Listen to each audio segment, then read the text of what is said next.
ఆంధ్రప్రదేశ్లో పరమ పవిత్రంగా భావించే పుణ్యక్షేత్రం Tirupati.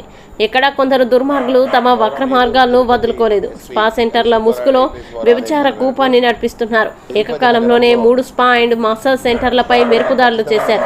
Spa and massage centre ముసుగులో అసాంఘిక కార్యకలాపాలు చేస్తున్నట్లు పోలీసులు గుర్తించారు. వ్యభిచారం చేస్తున్న వారిని పట్టుకున్నారు. 4 మహిళలు 3 పురుషులు పక్క గదుల్లో వ్యభిచారం చేస్తూ పట్టుబడ్డారు. 4 బాధిత మహిళల్ని పోలీసులు రక్షించారు. వారి ఆధ్వర్యంలో టీమ్స్గా ఫామ్ చేసి వాళ్లకు సర్చ్ వారెంట్ ఇష్యూ చేయడం జరిగింది.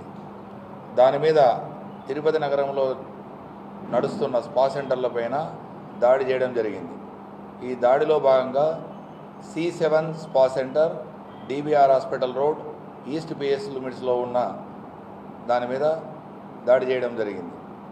ఆ దాడిలో ఆ స్పా సెంటర్లో వ్యభిచారం జరుగుతున్న గ్రహించి ఆ ఇన్ఫర్మేషన్ మీద రైడ్ చేయగా దాంట్లో 3 వ్యక్తులు, 1 వాగు వెంకట రాధాకృష్ణ, 2 పసుపులేటి మనోజ్ కుమార్, 3 నీరజ్ రాగి, ఈ 3 వ్యక్తులు అక్కడ ఉండడం జరిగింది.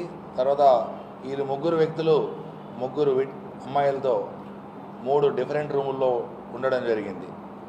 అలాగే రిసెప్షన్లో మేనేజర్ మనీషా అనే అమ్మాయి ఉంది. వీళ్ళందరినీ ప్రత్యక్షంగా చూసి రైడ్ చేయడం జరిగింది మహేష్ రెడ్డి వారి ఆధ్వర్యంలో.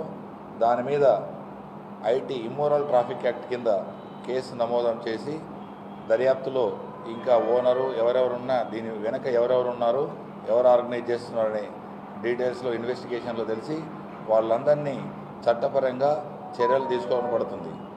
ముఖ్యంగా ఎస్పీ గారు ప్రత్యేక ఆదేశాలు ఇచ్చారు. తిరుపతిని పవిత్ర నగరంగా, ఆధ్యాత్మిక నగరము ఎలాంటి ఆటంకం కలగకుండా, ఇలాంటి సంఘ విద్రోహ కార్యకలాపాలు కానీ, ఇలాంటి రౌడీ చర్యలు కానీ ఏవి జరగకుండా నగరం ప్రశాంతంగా ఆధ్యాత్మిక నగరంగా ఉండాలని, సేఫ్ సిటీ, సెక్యూర్ సిటీగా ఉండాలని ప్రత్యేకంగా మాకు సూచనలు చేయడం జరిగింది.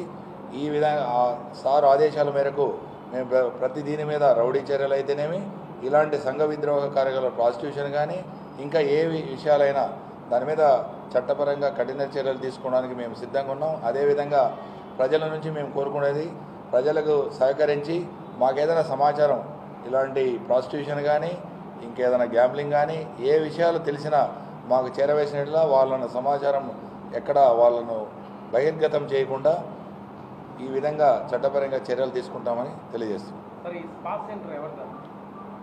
మనీషా అని ఉంది, they are organizing from Delhi అంటున్నారు. దాన్ని ఫర్దర్ దాని డీటెయిల్ రిజిస్ట్రేషన్ ఇన్వెస్టిగేషన్లో తెలుస్తుంది. చెప్పు. 3 అమ్మాయిలు 3 అబ్బాయిలు, రిసెప్షన్లో 1 అమ్మాయి ఉన్నది. అంటే వాచ్ చేస్తూ ఆర్గనైజ్ చేస్తుంది. ఎవరు? మహిళలు.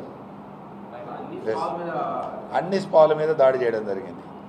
ఈస్ట్ లిమిట్స్లో 4 దానిల మీద, యూనివర్సిటీ లిమిట్స్లో 2 దానిల మీద, అలిపిరి లిమిట్స్లో 2 దానిల మీద, మొత్తం 8 దానిల మీద దాడి జరిగింది. దీంట్లో పట్టుబడడం జరిగింది.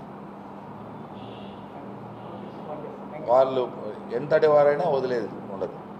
రైట్.